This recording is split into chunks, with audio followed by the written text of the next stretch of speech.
বিশ্বের সবচেয়ে বৃহৎ জাহাজ হিসেবে পরিচিতি the Symphony of the sea.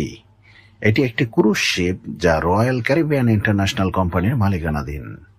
এই জাহাজটি 2018 সালে চালু হয় এবং এটি এখন পর্যন্ত বিশ্বের সবচেয়ে বড় যাত্রীবাহী জাহাজ হিসেবে পরিচিত।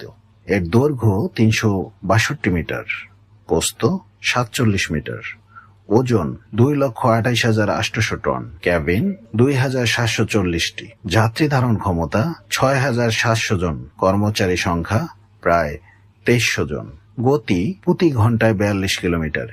এই জাহাজটি একদিকে যেমন দৈর্ঘ্যে বিশাল, তেমনি এটি বিভিন্ন বিলাসবহুল সুবিধা যেমন সুইমিং পুল, রেস্তোরাঁ, শপিং মল, সিনেমা, থিয়েটার, জলক্রীড়া সুবিধা সহ বিভিন্ন ধরনের অবকাশ যাপনের ব্যবস্থা অফার করে। এটি মূলত একটি লঞ্চ যার মাধ্যমে পৃথিবী জুড়ে বিভিন্ন পর্যটন স্থান পরিভ্রমণ করা যায়। ভিডিওটি ভালো লাগলে অবশ্যই লাইক, কমেন্ট এবং শেয়ার করবেন।